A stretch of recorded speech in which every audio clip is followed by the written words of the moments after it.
世界の皆さん、こんにちは。私のビデオを見ている人にとってもありがとうございます。आज चाहिँ मैले के को टपिक लिएको छु भने जेएफटी को फर्म चाहिँ कसरी भर्दा चाहिँ पास गर्न सकिन्छ है। किनभने अहिले धेरै नेपालमा फेल हुनुको कारण चाहिँ जेएफटी फर्म भर्दाखेरि पनि मिस्टेक गर्छ नि त। हामीले जुन कुन बुकमा पढेको छ त्यही अनुसारले चाहिँ हामीले जेएफटी फर्म भर्यौँ भने चाहिँ हामीलाई खानतान हुन्छ जस्तो लाग्छ। सुरुमा क्रोममा गएर जेएफटी लेख्नुपर्ने हुन्छ है, वा जेएफटी बेसिक लेख्दा पनि हुन्छ, जेएफटी लेख्दा पनि हुन्छ। Japan foundation test for basic भन्ने आउँछ, त्यसलाई त्यहाँ क्लिक गर्ने अनि स्क्रोल गर्ने अनि लगइन एन्ड रिजर्भेसन आउँछ है सुरुमा हाम्रो, त्यहाँ चाहिँ हुन्छ यो तिनटाको बिचमा। अनि फ्री स्कुल अनि लगइन एन्ड रिजर्भेसन अनि मोस्ट इम्पोर्टेन्ट भनेको यहाँ पोरमेटिक र अनि आफ्नो पासपोर्ट चाहिँ आफ्नो कुन छ त्यही मात्र लाउने है। दुईवटा चाहिँ पोरमेटिक नबनाउनु होला, तपाईँहरूले भरिसक्यो एउटै बनाएर गर्नु, पछि नत्र तपाईँहरूको यसमा मोन्दै आउन सक्छ। अनि यसमा हामीले लगइन गर्नुपर्ने हुन्छ है। फेरि देखाएन, एक फ्री स्कुल गर्ने, फेरि तपाईँले यो चाहिँ पोरमेटिक लाउनु पर्ने हुन्छ है।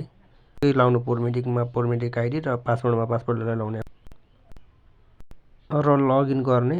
फेरि लगइन गरेपछि चाहिँ यस्तो आउँछ हाम्रो इन्टरफेस खोल्छ है। अब यहाँ यो मेरो नेटको चाहिँ अलिकति मन्दाइ भन्ने भएकाले यस्तो खोल्छ। यो चाहिँ मैले ल्याङ्ग्वेजको एक्जाम जेएफटीको एक्जामको है रिजल्ट। यो चाहिँ मैले चाहिँ पास गरिसकेको, तापनि तपाईँलाई सिकाएको है। यो चाहिँ मैले रिजर्भेसन टेस्टमा क्लिक गर्ने अनि फ्री स्कुल गर्ने अनि यो पोलिसीहरू चाहिँ तपाईँले पढ्नु भने बेस्ट है, बुझ्नुहुन्छ। अनि आई एग्रीमा दबाउने, फेरि एग्री कन्टिन्यू गर्ने। अनि तपाईँले बनाउनु भएको यो पोरमेटिकको आफै आउँछ है। तपाईँले पहिले पोरमेटिक बनाउँदाखेरि राखेको नामहरू है, अनि यो नम्बरहरू यो चाहिँ मैले उयो गर्नेछु, ब्लर गरेर राख्नेछु। यस्तो फेरि खोल्छ इन्टरफेस तपाईँको हो होइन, यसमा चाहिँ कन्टिन्यू उयो गर्ने, कन्फर्म गर्ने अनि मात्रै हुन्छ तपाईँहरूको। अनि यो select the test you want to you take and then you click next छ नि, यसमा तपाईँले यसको दबाउने है, क्लिक गर्ने एकचोटि। अनि हाम्रो चाहिँ यस्तो आउँछ, यो यसमा लाउने 80 मिनट्स। यो जुन 80 मिनट्स हुन्छ नि, यो चाहिँ तपाईँहरूको 60 मिनटको मात्र हुन्छ। जुन यो 80 मिनटको टाइम देखाएको छ नि, तपाईँको यो 20 मिनट मात्र हुन्छ, तपाईँलाई यो सिकाइ गरिदिन्छ। अनि अरू 60 मिनट 1 घन्टाको चाहिँ हो। जेएफटी भर्दाखेरि चाहिँ मेन मोस्ट इम्पोर्टेन्ट भनेको यही हो, डेट अफ बर्थ। यसमा तपाईँहरूको डेट वा मन्थ इयर जे मिस्टेक भयो भने तपाईँहरूको यो एक्जामको कुनै उयो पास गर्नुभयो भने केही यसको उयो चाहिँ हुँदैन, तपाईँहरूले पास गरेको कुनै केही आधारै हुँदैन। मैले चाहिँ डेट अफ बर्थमा डेट चाहिँ छानिसकेँ, ओ इयर अनि यो मन्थ तपाईँहरूले कुन राख्नु है, तपाईँहरूको डेट अफ बर्थ अनुसार। अनि फेरि मुनि जाने मेल एन्ड फिमेल, मेल गरे है, तपाईँहरू फिमेल अनि फिमेल गर्नु। नेसनलिटी मैले चाहिँ नेपाल छाने, तपाईँहरू चाहिँ कुन हुनुहुन्छ त्यही है। इन्डियन हुनुहुन्छ इन्डियनबाट पनि गर्दा हुन्छ, मेरो चाहिँ नेपाली नागरिक भएर नेपाली गरेँ। यो नेटिभ ल्याङ्ग्वेजमा चाहिँ तपाईँहरूले मेन है नेपाली राख्नु भने चाहिँ बेस्ट है, नेपाली राख्नुपर्छ। किनकि माथि फेरि यसमा पनि मिस्टेक चाहिँ हुनु हुँदैन, फर्म भर्दाखेरि तपाईँहरूको फेरि एक्जामै रद्द हुन्छ क्या पास गर्दाखेरि। अनि यो तपाईँहरूको मुनि छ, यो एकचोटि स्क्रोल गर्ने, यसमा कुन हो तपाईँहरूको स्किल पछाडि यो पास गरेपछि कुन पढ्नुहुन्छ त्यो अनुसार है। मैले चाहिँ यत्तिकै राखिदिएको छु, तपाईँले जुनै राख्दा पनि हुन्छ, नराख्दा पनि हुन्छ, एउटा राखेर अरू नराख्दा पनि हुन्छ। Have you ever been Japan छ नि, no I have to not been to Japan before. Japan जानुभएको छैन भने चाहिँ त्यो लाउने, गइसक्नु भएको छैन चाहिँ नलाउँदा पनि हुन्छ। How long you have studies Japanese है, तपाईँले चाहिँ कति घन्टा पढ्नुभयो भनेको छ है, कति टाइमसम्म चाहिँ पढ्नुभयो। यसमा चाहिँ मेन है, यसमा चाहिँ तपाईँहरूले मिस्टेक गर्नु भने बिग्रिन्छ। यो यसमा चाहिँ हो तपाईँहरूको राम्रो खानतान आउने क्या मोन्दाइहरू चाहिँ। मैले चाहिँ अन्डर 18 आवर लाएँ है। यो 300 आवर यो नलाउँदा हुन्छ, 240 आवर कुनै नलाउनु, 18 आवर लाउनु तपाईँलाई इनफ।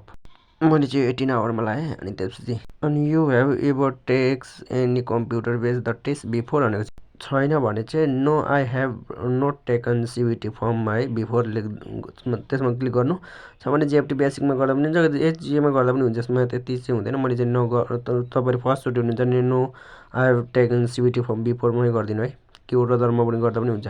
अनि यसमा भनेको चाहिँ हजुरले कुन कन्सल्टेन्सीमा पढ्नुभयो त्यसको नाम चाहिँ लेखिदिनु है। म चाहिँ यसमा पिके सेन्साई जे लेख्दा पनि हुन्छ, तपाईँले आफ्नो नाम लेखेर एउटा के.com दिनु भने पनि हुन्छ। अनि यो जुन टेक्स्ट बुक छ नि, यसमा चाहिँ तपाईँले इरोदोरी मिनानो निहङ्गो मारुगोतो चाहिँ कम्पलसरी लाउनु पर्छ। लाउनु भएन भने चाहिँ कुनै चाहिँ झोकलमा पनि पास हुनुहुन्छ, तर यति लाउनु भने चाहिँ हजुरहरू चाहिँ पास हुन अलिक सजिलो हुन्छ, खानतान जस्तो लाग्छ। किनभने हामीले चाहिँ यहाँ कुन please the select the text books है, यसमा कति कुन बुक पढेको छ त्यही अनुसार लाउने। इरोदोरी मैले चाहिँ मारुगोतो मिनानो निहङ्गो चाहिँ कम्पलसरी हो, तपाईँहरूले पढ्नु भएको छैन भने चाहिँ पास गर्न सक्नुहुन्न।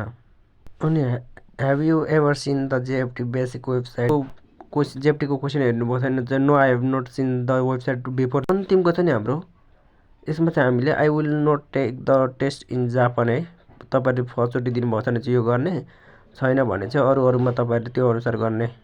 दिनुभएको छ भने कुन दिनुभएको छ, त्यो वर्किङको हो कि स्टुडेन्टको छ, अब त्यही अनुसार गर्नु होला। त्यो चाहिँ के भने मिस्टेक भयो, मैले त्यो कन्सल्टेन्सीको नाम चाहिँ मिस्टेक गरेँ। तपाईँले नेम चाहिँ अलिक पिके सेन्सेई मात्र लेखिदिँदा पनि हुन्छ, तपाईँहरूको नाम मात्र लेखिदिँदा पनि हुन्छ, वा कन्सल्टेन्सीको जे नाम छ त्यही लेख्नु होला है। मेरो चाहिँ अलिक लङ भएर अलिक यसलाई चाहिँ मिस्टेक गर्नुभयो, काट्नुपर्ने भयो।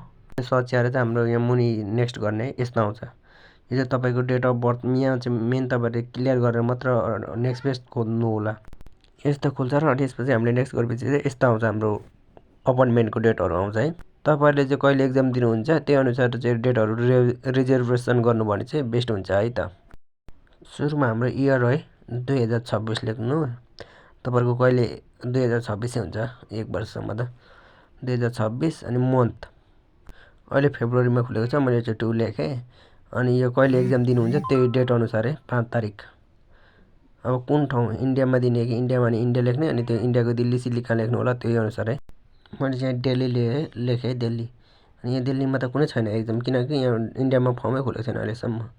अब म नेपालको लाउँछु है, वेट गर्नुहोस्। यो इन्डियालाई हटाएर चाहिँ मैले नेपाल राखेँ है, अनि यो दिल्लीलाई हटाएर काठमाडौँ राख्ने छु, वेट गर्नु, काठमाडौँ है, काठमाडौँ राखेर यहाँ सर्च गर्ने।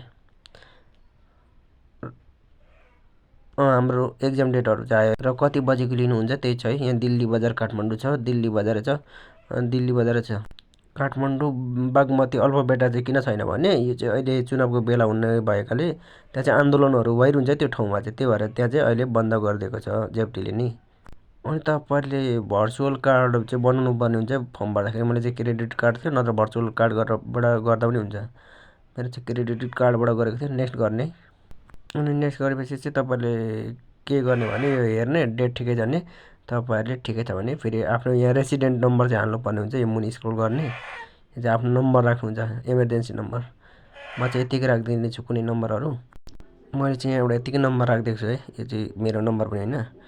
अनि यहाँ तपाईँले नेक्स्ट गर्नु भने चाहिँ यस्तो आउँछ यो एक्जाम डेटहरू। अनि यहाँ आई एग्रीमा गरेर यहाँ कार्ड नेम लेख्ने। कार्ड नेममा चाहिँ प्रकाश कार्की लेखेँ है मैले। कार्ड जसको छ त्यसको कार्ड होल्डर भिसा। अनि यहाँ कार्ड नम्बर राख्ने, को एक्सपायर डेटहरू लाउने यहाँ चाहिँ। अनि त्यसपछि यो सेक्युरिटी कोड हाल्ने, ब्याङ्कले पठाउँछ त्यो हाल्ने, अनि नेक्स्ट गर्ने, अनि सबमिट गर्ने। सबमिट गरेपछि एउटा फाइल हुन्छ त्यो चाहिँ डाउनलोड गर्ने, अनि एक्जाम दिने दिनमा लग्ने। यो मैले चाहिँ पुरा देखाउन सकिनँ, त्यसको लागि गोमेने साई भन्न चाहन्छु, किनभने मैले चाहिँ भरेको होइन, तपाईँहरूलाई देखाउनको लागि मात्रै भिडियो बनाएको हो।